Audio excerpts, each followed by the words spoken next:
Why you can't make a decision. God is telling you something.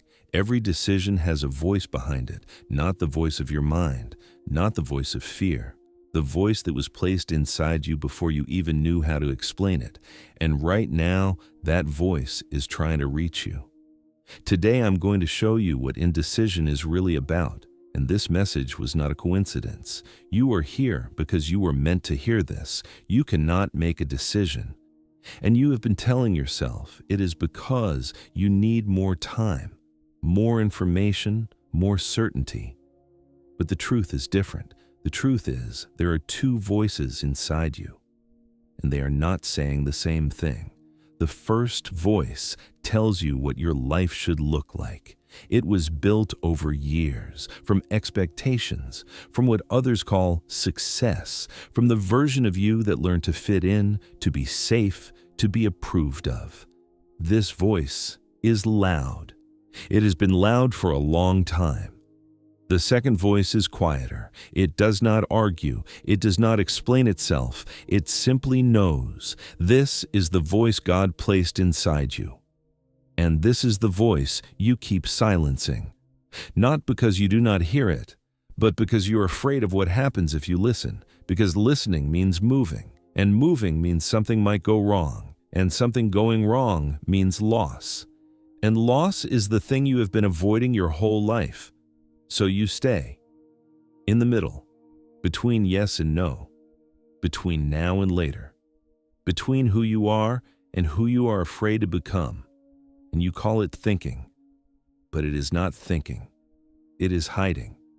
Indecision is always a conversation between two selves, the self that was shaped by the world and the self that was shaped by God.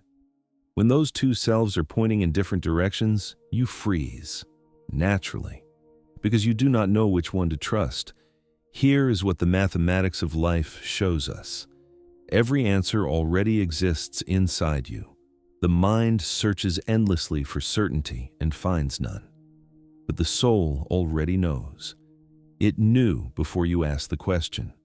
The reason you cannot hear it clearly is because the noise of what you should do is drowning out the truth of what you are being called to do. So I want to ask you something. And do not answer quickly. Sit with it.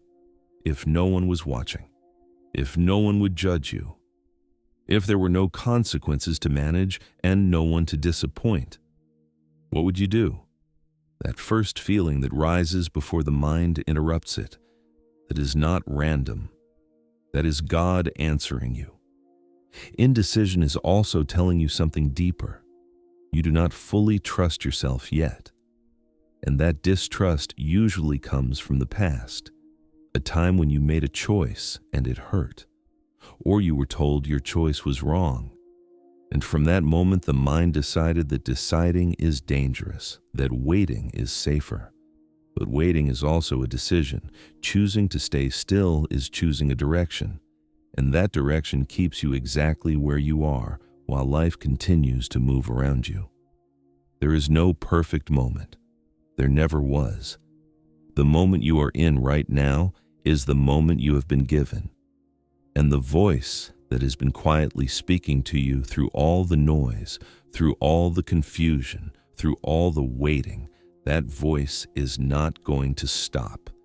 It will keep returning in different forms, through different people, through this video, because it has something to say and it will not give up until you hear it. Here's something simple you can try. Write down the decision you have been avoiding. Write both options beneath it.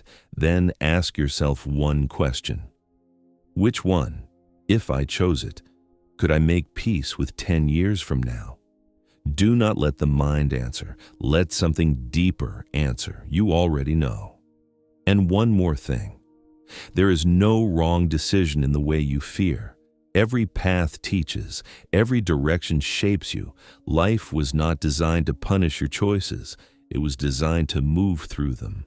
The fear of deciding wrong is actually the fear of learning. And learning is the only thing that was ever promised to you. Indecision is telling you to pause, but God is telling you to move. That tension between the two is not a problem. It is the beginning of growth, and growth has always started in the place where you were not yet sure. In the next video, we will decode another sign. Until that moment, keep your eyes open. God is speaking.